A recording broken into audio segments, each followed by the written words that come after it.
the network for the AV industry.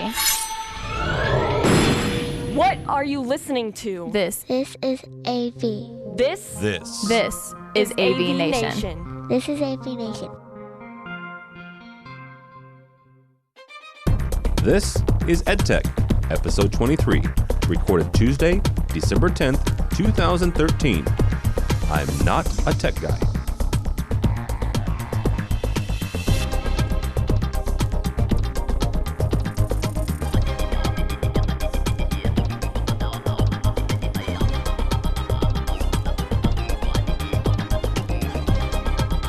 This is EDtech, the education-focused show brought to you by the fine folks at AVNation. I am Tim Albright. I'm your host. With us this month, his name is Scott Tyner. Roughly, he's the same temperature as I am in St. Louis, although he's in the great white north of Maine. How are you, brother? I'm doing great. Good deal. Far across the fruited plain and about 50 degrees warmer, his name is Greg Brown, and he's from UCLA. How are you, sir? Hello, guys. Hello, Tim. Yes, 60 degrees and sunny. Oh, be quiet. And last but not least, Ernie Bailey, good Lord, Ernie Bailey from University of Arkansas, where he's about 30 degrees as well. How are you, sir? Very good. I'm glad it's finally warming up here in Little Rock. This is very unusual for us. Well, yeah, you guys typically don't go down to 30, do you? Not this early in the year. We will in January and February, but. Yeah. I will say this, and I'm going to digress slightly. We'll talk about the topics here in a second. This is one of the neatest shows I think I've done on EdTech because all three of you are former Technology Manager Council heads. So thank you very much for joining the peon of me. So former. Well, yeah, right. Greg still. What is Greg doesn't know yet. Greg didn't get the email yet. Is there another memo I didn't get? Yes. I'm the new head. Thank you. Oh, okay. Hey, you know that and $3.75 will get you a cup of coffee at Starbucks. Not in St. Louis, it won't. All right, we're going to talk about what you guys want for Christmas from the manufacturers and or integrators. We're going to talk about a bad blog post that I did, but more of a question that I want to bring to you guys about manufacturers training, and also about whether or not college students are willing to pay for, let's say, faster internet than they're getting now. I would also say more stable internet than they're getting now. But we're going to start real quick with an article from Higher Ed Tech Decisions, flipping the classroom to support multiple learning styles. It's written by a very nice young lady, Chrissy Winsky. She was on AV Week a couple weeks ago, talking about the various styles of learning, but also I'm going to take it a step further with her and say the various styles of technology. Scott, we'll start with you on this one. How, when you're designing installs in rooms, how do you plan for, yes, the various styles of learning, but also the various types of technology? Well, this has obviously changed so much over even the past year. So, we've gotten into class capture over the past year, really heavy. We've gotten into bringing in people via Skype or Google Chats into classrooms live. We're certainly doing the interactive clickers in the classroom. So we're doing wireless from the students' devices. So all of this stuff has been a big change over the past year or two, really, for us. So I think that it is something that we constantly look at, and what we try to do with our faculty is talk to them and really understand what it is that they're trying to do to change, what the end result that they want is, to make sure that we really build the room that way for them, as opposed to using technology just to make our job or our install a little easier. So really it's about what their end game is, how they want to teach and how they want the students to learn, more than what's necessarily easier for you guys to install. Yeah, absolutely. And we do a lot of customizations, whether it's from the touch panel interface, the programming interface, the audio devices.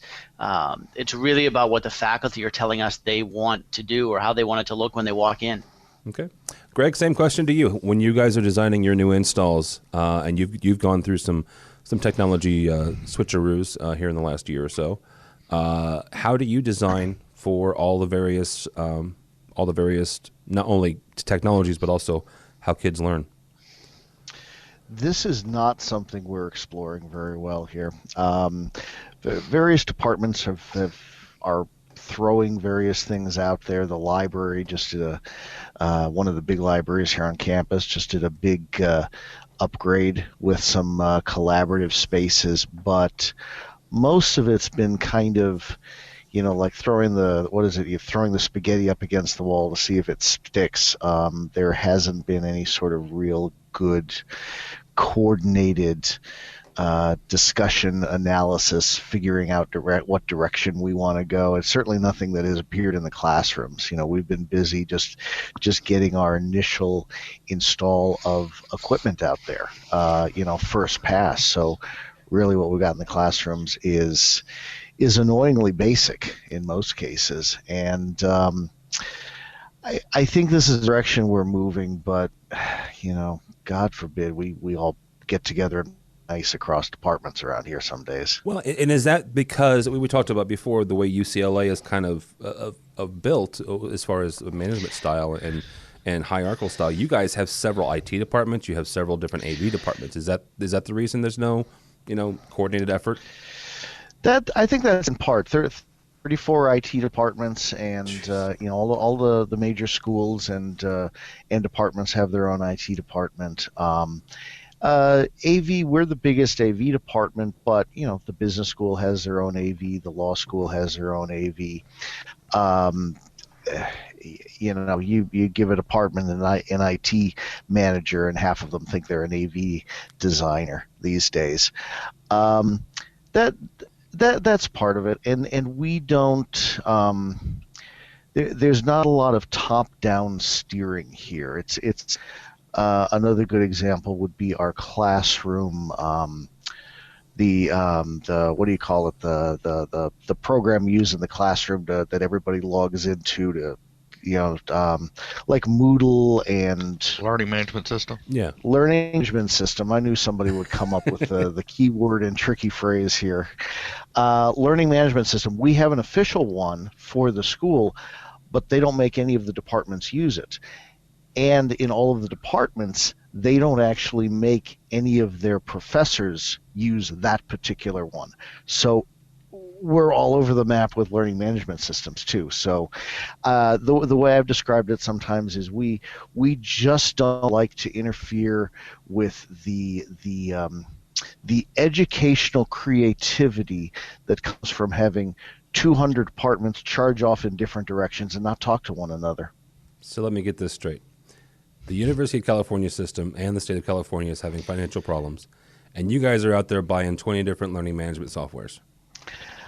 I can only speak for UCLA. Okay. I think there's signs of more intelligent life at some of the other UCs, fortunately. Oh, don't be silly. It's California. There's no intelligent life out there. Oh, you say about California, you take out all the fruits. California's like a bowl of granola. You take out the fruits and nuts, all you have left are the flakes. Wow, I've never heard that one. Very nice. Mr. Bailey, back to you. Same question. How do you design for all the various scenarios that not only students are expecting, but also that the faculty are expecting? Okay, well, Tim, fortunately ours is more of a top-down program. We work through the Office of the Provost, and through that we meet with the deans, associate deans, and course directors who will be using the spaces, and ask them, what do they see as being needs of the faculty at the time.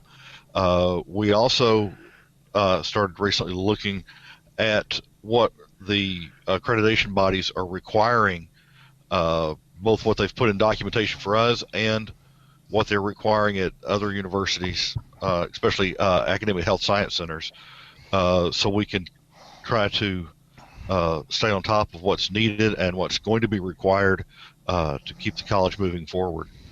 Very good.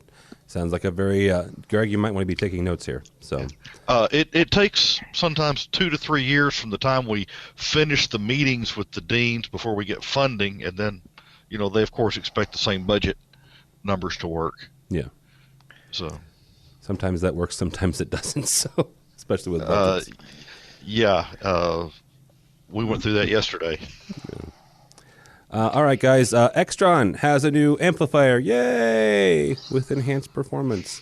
This comes to us from the fine folks at avnetwork.com. Extron's MPA 152 Plus is now available.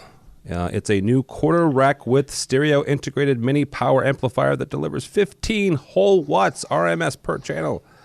It looks like one of their other ones, but that's not the question that popped in my head as soon as I saw this.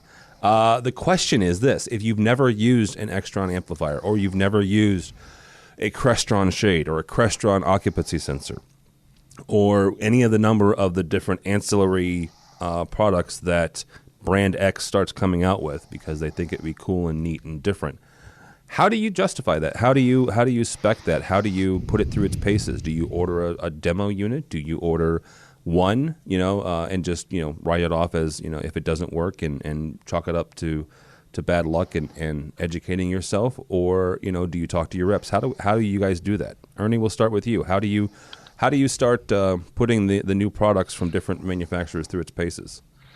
Well, there are several ways we do it. Sometimes, yes, we'll ask the manufacturer or a rep if we can get a demo unit, either for a 90-day trial, or sometimes they'll give us, if it's a smaller unit that they think we'll end up buying a lot of, they may give us one. So we take it into our labs and play with it, see what it can do. If we can't do that, yes, we may purchase one. One of the device and just see how it works. If it works, we'll incorporate it into a classroom. Also, I like throwing things out to several of the Tech Manager listservs that are out there. Good point. Greg, same question. How do you put things through its paces if you've never used it before from a particular brand? Something like this, something from Extron, I'm pretty much ready to just buy and assume it's going to work the way they say it's going to work, because I've got previous experience with their stuff, and they're generally pretty good about this. I have a bunch of these amplifiers. This really isn't a new version. This changed the distortion level, and they added in the auto power down, or a defeatable auto power down timer. So I'm almost suspicious there was some sort of problem with not having that out in the field somewhere, because otherwise it's the same unit. I mean, I'm familiar with it. I've got a bunch of them. Work fine, last a long time. I would have liked a little bit more power out of this one, but little pieces like this, we just buy them, and we'll prototype. This prototype rack right here behind me. Is that what that is? Yes, that is the build prototype for our latest rack of classroom racks, and it's right next to the build prototype for the second generation. And as soon as we get the second generation installed, they'll both be out of my office finally. Mm-hmm. I learned yesterday we might actually do this over the break here. So hey, surprise, surprise! They may not be sitting here until next summer, like I was beginning to expect. By the way, you guys have a different schedule. When is your Christmas break? I think the 20th is our last day. That's not bad. And then we shut down for 2 weeks, and we're not supposed to be here, and then we come back for like a day or two before the kids get back. Yeah, that's not bad. All right, Mr. Tyner, how do you start speccing and putting new products through their paces? Well, I think like Greg said, with something like this Extron piece, it's what, a $250 or so amplifier. We would just buy that and use it. It's really intended to stick up next to a TV to power a couple of speakers next to it, so it would have to work really bad not to do that well. Yeah. So, an audio amp is kind of an audio amp is an audio amp.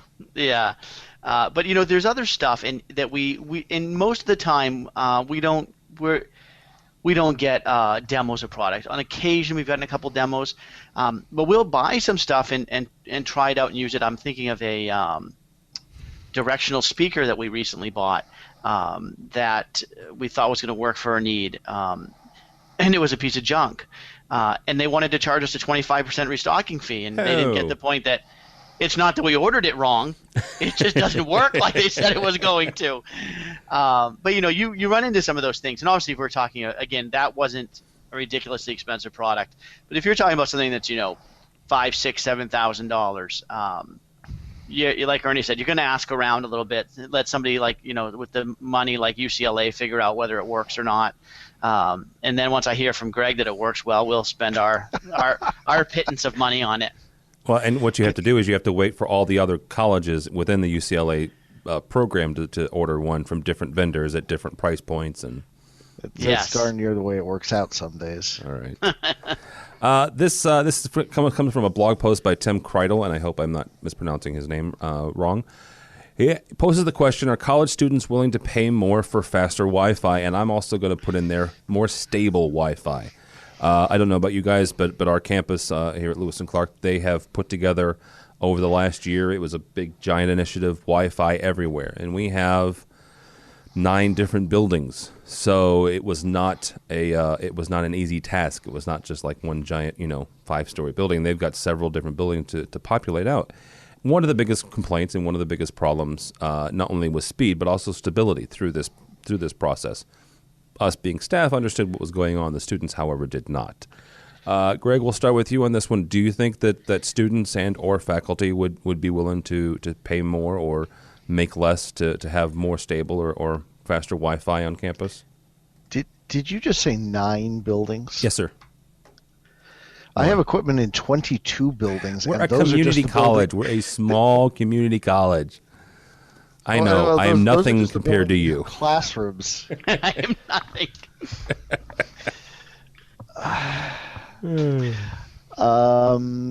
No, we're a state school, so we don't have Wi-Fi everywhere yet. That's still a battle that's being fought because one department charges another, and we're fighting over. At last I heard, we're still fighting over who's going to pay for it, and so. Great, we'll put Wi-Fi there. Here's how much we're going to charge you for it, or at least that's what we're getting told. Last I heard, wow. And so it's in a lot of places. It's in all the public eating areas and those sort of things, and it's a lot of you can get Wi-Fi in a lot of the classrooms around here. I think that's the way I'm supposed to say it. Okay, Mr. Tyner, I'm not even going to go back to you, Greg. Mr. Tyner, do you think that You're students... learning. I am learning. It's only taken me a couple of years. You think students or faculty would be willing to shell out some more money for faster or more stable Wi-Fi? So first, I just gotta say I love Greg Brown. The guy, he cracks me up every time. So I have to answer this in 2 ways. First of all, you said, would faculty be willing or staff be willing to pay more or make less? Or make less, no. yes. No. Under no conditions is that acceptable. Now, the students, would they pay more? It's interesting. I don't hear issues from students as much about wanting faster wireless as much as they want more wireless and in more locations. And Bates is pretty good. We're pretty close to ubiquitous wireless. But Both that buildings. I think it's this. Oh, No, I just meant all the floors of the one building. But it's a never-ending challenge to keep getting it out there and to get our library, for example. We only have one library. But in the evening, that library, especially right now during finals, can have 800 to 1,000 students in it. You need some serious wireless to support that kind of students in the library. Plus, considering they're probably carrying 3 devices, they're all on the wireless. Yeah. So I think the fast goes along with the idea that it's not faster to the internet as much as it's just more widespread and accessible. So you would think they pay for it? Jeez. So you think they're looking for more places, not necessarily for it to be faster connection? I think that they're looking for it to be everywhere, like it is at their house, right? I go home and I can get it anywhere as I am. And I think that when they talk about faster, I think wireless is shared. And so if there's 50 people on one access point, you're slower. So I think that they're asking for a faster connection to the wireless point. I don't think they necessarily need a faster connection to the internet, though. Okay. and at Bates at least, I don't think they're willing to pay for it. I think it's an expectation. All right, Ernie, you got the last word on this. Are the students at University of Arkansas willing to pay for this?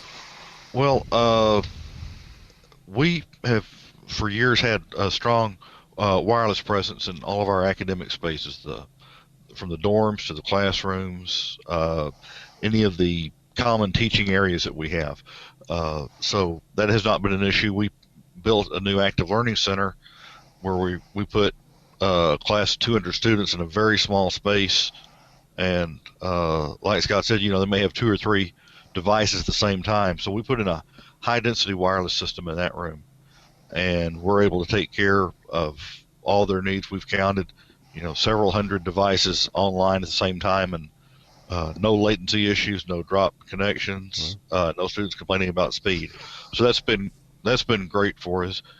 But the places that we're needing to up it, we're a hospital as well, and the patient areas, and they're the ones, the patient families are the ones that are really screaming for more wireless, and we've been upgrading that space. But as far as the student areas, we've had wireless longer than they have. Oh, wow. Okay. So very cool. Yeah, and I forgot, Ernie's part of the medical facility at University of Arkansas. I didn't even thought about the patient areas. So it's a whole nother area you have to worry about that the three of us don't. So definitely. You are listening to EdTech. That gentleman right there is Greg Brown. Also with us is Ernie Bailey from the University of Arkansas, and Scott Tyner. This time last year, we started a conversation. I don't even remember if there was an article associated with it, but I want to have it again because it is December. It's our December show. And the question is, how do you guys do preventive maintenance? A lot of our technology managers, Greg said that his semester ends or his break starts on the 20th. I think ours starts on the 23rd or something like that. But we've got about 3 to 4 weeks between the time one class ends and the next semester begins, whatever you call that next semester, whether it's spring or winter or what have you. So how do you do it? At Lewis and Clark, we take our paltry 9 buildings, and we go through each classroom, and we have a checklist. Basically, it's a silly little analog way to do it, but it's how it works for us. So. And we go through the different systems, and we make sure that everything works. We wipe down the projectors and stuff like that, blow out the filters, check lamp hours and stuff like that. So we'll start with you, Scott. How do you guys do preventive maintenance, or do you do preventive maintenance at Tyner? Or at Tyner? Good Lord, I just changed the name of Bates College at Tyner. Hey, that's all right. Nobody's gonna complain about that. When I give my next million, it's gonna be that anyway. So we actually do less. Quarterly or biannual preventative maintenance than we used to. We're fortunately at a point now where we have a staff that is extremely competent, and where we've got appropriate amounts of staff. So we continue our preventative maintenance throughout the school year. We're checking filters, we're changing lamps, we're keeping track of lamp hours. All through their school year. And somebody will say, whenever somebody asks me, I'm going to do a presentation in such and such a classroom, have you tested that lately? I like to remind them I got tested 8 times today alone. And so it worked 8 times today because we didn't hear otherwise. So, if there are some rooms, if there's something big going on, we'll test out the room. But the other thing we've done is I've done a lot of work in getting our rooms to communicate with us electronically so that they tell us if there's a problem. A lot of work with iPad control so we can sit down, look at our iPad and tell what the status of rooms across campus are. We're spending our next couple weeks on fixing and upgrading some of the issues that we found during the first semester. Okay. Greg, do you guys, what in your 22,000 rooms that you have to manage, how do you guys do PM or do you do it? I think it's 194 right now, but it's a changing number. Preventive maintenance, it's like Scott mentioned, they're used a dozen times a day, so that's largely it. But between that and the control systems, we've got we've got both Global Viewer and Room View up online to a certain extent, and that helps us diagnose anything. Here over the break, there will be a little bit more work going on. One of the nice things is it's not done by my group. It's done by a sister unit of ours, AV Services, the folks that handle the portable equipment. They'll be going out and primarily doing things like changing bulbs in overhead projectors and cleaning overhead projectors, yes, but they will also be doing checks of some of the other equipment in the room. Our biggest, generally we know where things stand. Our biggest effort right now has actually been more in shaming some of the people who should be into keeping up the facilities end of things. We're having a big problem with, broken chairs, broken windows, blinds hanging down, all sorts of junk like that is not getting fixed, or you put in a trouble ticket and they sign it off as done and you go back and it's not done. So that's kind of been one of our big efforts here. That's the sort of stuff that is more in the forefront of our attention right now. Wow. Greg, when you say overhead projectors, you mean just the ones that are installed in ceilings over people's heads? No, I'm with the lit stage and the mirror and Transparency projectors. Seriously? Yes. Oh, wow. And I've got one of those left. I thought my VC. I had one up an antique one up here on the shelf until recently, but yeah, we still have those in a lot of places. There's not a lot of slide projector maintenance going on, but there are still a few slide projectors out there. For those, you'll pry the slides out of my cold dead hands crowd. I have one slide projector and one overhead projector for those people. See, and I've relegated the overheads to their department heads a couple years ago. Have pointed out the VCR and DVD combo decks in both of the brand new demo or prototype racks here. Yeah, those are nice. That's sexy. Yeah. Is that so you can watch the original Ghostbuster or the original Star Wars, the unedited version? Hey, because there's some aspect that it's different on the DVD. I can't use the DVD. I must use my classic videotape because I just can't teach without it. Good luck using those VHSs with digital media systems. Exactly. Yeah. All right, Ernie, you've got the last one on the PM. How do you at the University of Arkansas do PM? Pretty much the same way everyone else has been describing. We monitor through our room management system what needs to be done, but we do send everyone is assigned a certain group of rooms to visit during the break. We don't shut down since we are a hospital as well. So I've got people on staff on site over the Christmas holidays, and they go in every room and they push every button. They wipe down the lenses and make notes of what needs to be addressed, and then we get a team in to address it. Make sure everything's in focus. Make sure that the projector is reporting the same lamp hours through its display that it's sending us through the room management system as well. Oh, very good. That's one thing that I don't think that we've checked yet because our room management software is not fully deployed yet. We've still got some interesting network issues to iron out still. So. Last week, I spent 3 or 4 wonderful days in Portland, Oregon. Not Portland, Maine, like a buddy of mine. Oh, man, I thought that's what you were going to say. No. Actually, when I was looking for a flight, it kept wanting to send me to Portland, Maine. So it's like, you really want to go. That's how we get people They've heard the show. Well, yeah. And it was at BIAM's facility, and I've written a blog post about my experience there. If you want to check it out on the website avnation.tv. But it led me to an interesting question that I'm going to pose to you guys here on the show, and that is how important is it for tech managers to go to manufacturers training? There were 10 of us in this room. It was for Tessera, the BIAM's AVB product. 4 out of the 10 were tech managers. There was 2 guys there from UNC Wilmington and 1 person there from Princeton, and then me from some little community college. And we were all learning the same things and going through Tessera and all the different programming steps and all 3 days of training. And it got me thinking. I thought that it was I don't know, a lot for a class that size. When I went and did the DMCD the DMCE, the engineering portion for Crestron's DMC or DM products. I think there was only 3 or 4 of us out of a class of 15 or 20. So, Ernie, we'll start with you because you said you've already sent one guy to BIAMP training. How important is it, not just BIAMP specifically, but in general, how important is it for tech managers to go through manufacturer's training? Tim, I think it's very important. Like I said, we have sent someone to the BIAMP school. I've had other people go to programming school, and we're looking at the DM school that you spoke about to get our people updated, to keep them current. We're trying to do more and more in-house, trying to save the university money.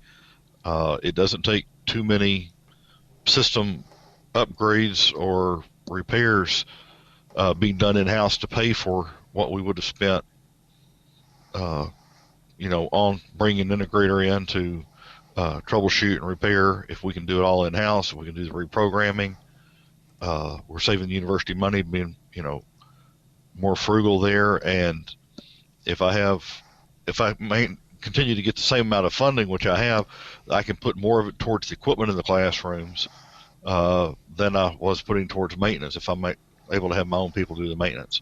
So I think it's very important especially for the programmable devices, such as the BIAMPs and Crestron equipment gear like that. Because you can do that in-house as opposed to... We do it in-house as opposed to hiring an integrator. Yeah.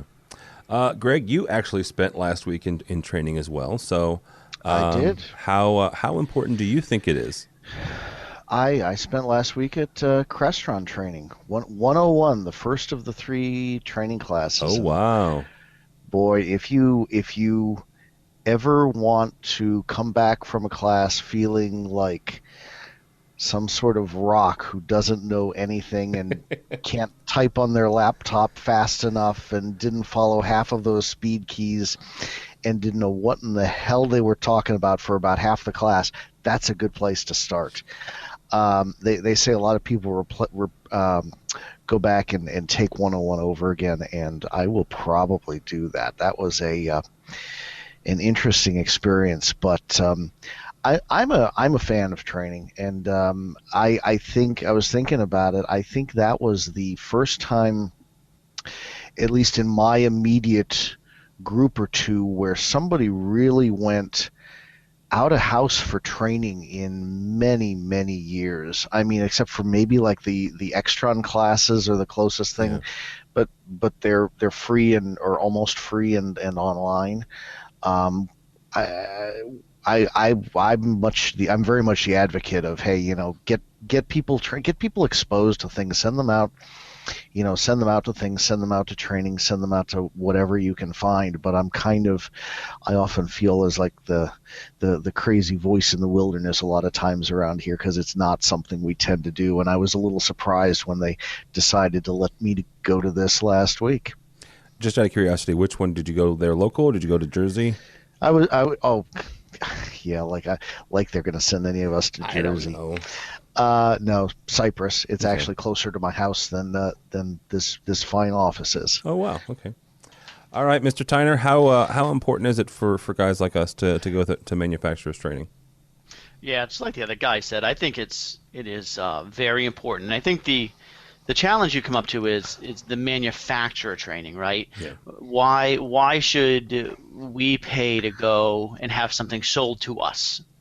And I think that the manufacturers get that. It's rare. I've never been to a training where I've had to pay for everything. Yeah. Usually the training's free. Oftentimes they'll give you food. Maybe you just got to get yourself there. But what I think you learn when you've been there a few times is, of course they're going to try and sell you on something. And usually it's a half day or so they spend on trying to sell you their product. But you learn stuff that's not always related to the manufacturer. I think of my Crestron DMCE training, where we just learned a lot about HDMI and DisplayPort and issues like that. So I think it's really critical, and I think it's an inexpensive way of getting some just general industry training. Yeah, absolutely. And I mentioned this in my blog post. One of the classmates, not even the instructor, we were talking about AVB. And they mentioned the fact that there is a quote-unquote secret patch that you can get from Cisco to turn some of their newer switches into AVB switches. Now, the guy did preface it saying you have to know somebody at Cisco and you have to know about this patch and ask them about it. And apparently it's just a firmware update. So folks who are proponents of AVB should be excited about that, because if Cisco is that close to pushing out AVB actual switches, that's a cool thing. But yeah, again, it had nothing to do with BIAMP really. I'll get excited about AVB when it actually becomes AVB and not just AB. Yeah, me too. Although Barco did have video this year, so there's some people making some efforts, but that's it. Yeah. Insert smartass remark. Insert here. Yeah. I'm the same with you. There's a lot you're pushing there when it comes to video. So, all right, this guys. Is true. Yeah, it is. Last but not least, question is this: what do you want for Christmas from manufacturers, and I'll even put integrators in there, because let's not forget this 2013 was the year that Mr. Greg Brown ripped into every integrator known to man on a couple of infamous Infocom blog posts. So, Mr. Brown, we'll start with you. Manufacturer or integrator, either one, what would you like for Christmas, sir? I'd like a little bit more time so I can finish the follow-up to those articles. Well, you guys are closed down for 2 weeks. Take it then. And a few more. Actually, that's largely what I will be doing over my Christmas is catching up on some writing. What do I have to choose from the list here? No. Because I was looking at the list and I'm not a tech guy in the off hours. I'm looking at a mortising machine actually, but well,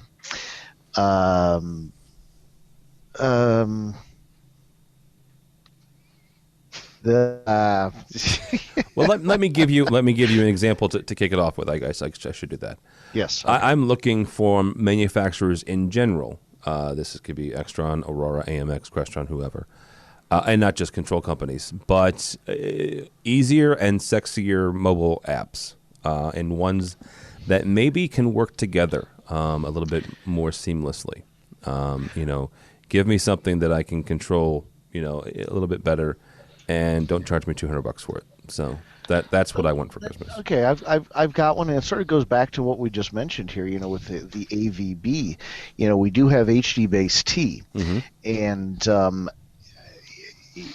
the sending stuff over cat cables and whatnot. And is it me, or does none of that stuff play well with one another if you buy things from multiple manufacturers?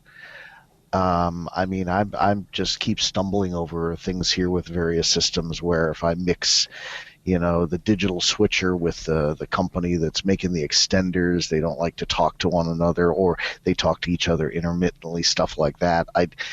They talk about this. Who is it that has the plug fest? Is that the HDMI consortium has a plug fest?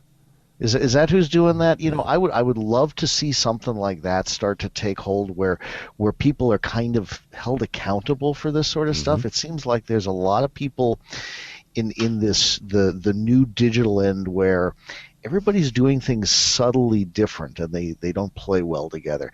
That's something I'd really love to see us clean up.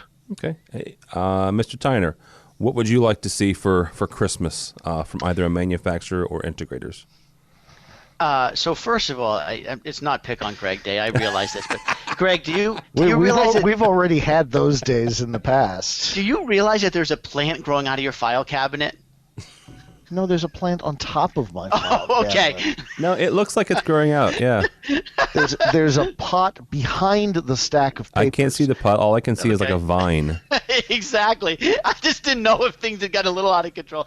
So, okay, I'll get back to the question, and I'm going to go completely off. And I unlike Greg, who says he's not a tech guy outside, I like to on TV. I like to separate my play and my work. So I'm going to tell you two things I want to play with outside. My son is the release that he went to PlayStation. He's the game. Not PlayStation. The other is your list. Really battery pack of the iPhone that'll recharge it.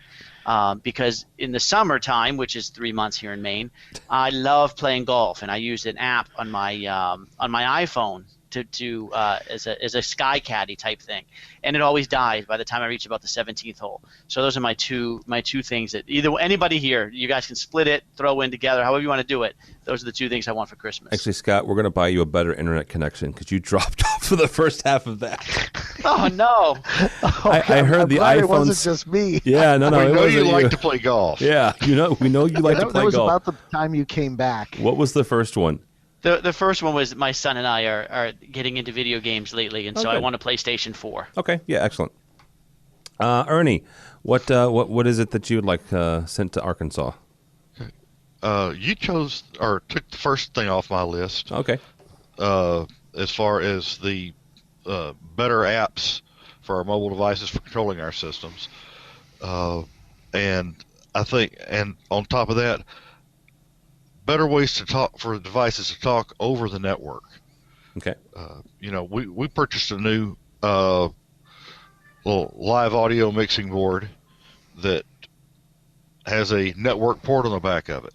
Well, there's no way to change the IP address that comes built in the device, and we called, and after a heated discussion with the manufacturer, they said, we didn't mean for you to put this on a network. You're supposed to hook up your own wireless router to it, and then you can talk to it from another wireless device, but you can't talk to it over the network. Oh, that's freaking useful. Why? Oh, yeah. Jeez.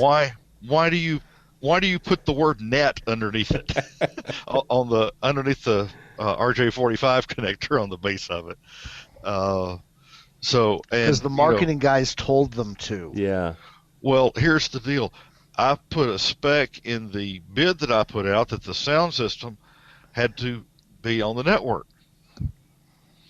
So we could run it, preferably from a wireless device. We've got an iPad app for it, but also be able to maybe see it remotely from our command center and operate it. And that's what we had asked for, and all the documentation reads like you've got that, but you go to hook it up, no, you can't do that.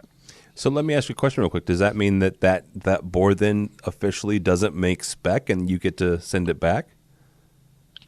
We had already approved it based on it, but I mean, we're making it work the way we pretty much want it to. We can control it with the iPad, or we can run it standalone in the room, and it has a lot of additional features that we didn't ask for, so it's not something we're really going to complain about. But if I look at putting another one in, I want to have a much more serious look at what we're putting in. Yeah. Make sure that you can change the IP address of the network device. I know a few years ago when Sanyo was still making projectors, when Sanyo was still in business for that matter, they had a habit of dropping off the network, just randomly dropping off the network. And a buddy of mine who was an integrator in St. Louis took was a TS1 from, or is it ST1? TS1, the little Extron boxes. That had a network port and RJ and a DB9 coming out of it, 232, to keep the Sanyos on the network. So, yeah, network devices can be tricky. All right, guys, that's going to do it for this month's episode of EdTech. Thank you so much for joining us. With us, as always, Mr. Scott Tyner from Bates College. Thank you, sir. Thank you for having me once again. Where can people find you and or your lovely writings for Rave's Pubs? Well, I do my 2 columns every month for Rave Pubs, and then every now and again when I'm inspired, I write a blog for them. I'm also on Twitter and LinkedIn. Feel free to hook up with either of those places. Also with us is Greg Brown from UCLA and our vaulted leader of the Technology Managers Council. Thank you, sir. Thank you. Anytime. Where Always can a pleasure. people find you? Here and LinkedIn and Infocom All Voices blogs. Yeah. When you get time to write them. So. Yeah, I was going to say two a month. Wow, that's And he doesn't have a plant growing out of his filing cabinet. So, I think the joke we made last week after we went offline was that we should have said that the joke was that all of Scott boxed up all of his stuff and sent it to my office before he went offline. In the 4 weeks since we've last gone on, I think Scott's gotten one book and it looks like a cup of coffee. I'm not quite sure what it is. Yeah, we're getting there. Yeah, the slogan, a clean desk is a sign of a sick mind. And my desk is actually back behind those racks somewhere, but it's been a few months since I've been able to sit at it. Nice. All right. Last but not least, Ernie, thank you so much for joining us. Sure. They keep taking shop space away from me. I know. Ernie is from the University of Arkansas. Where can people find you, sir? You can find me on LinkedIn, and I'm usually also hanging out at the Infocom listserv, always tracking that, and AV1 as well. Okay, very good. My name is Tim Albright. If you'd like to follow me, it's on Twitter and all that jazz. It's at TD, Tim David Albright. But more importantly for me and everybody here at AVNation, go by the website if you would, please, avnation.tv. avnation.tv. We actually have one more official live AV week for the year. We'll do a best of the week of Christmas, and then we'll have our year-end year preview towards the end of the month. So we'll go by the website, avnation.tv, avnation.tv. Thanks so much for listening. Thanks so much for watching. This has been EdTech.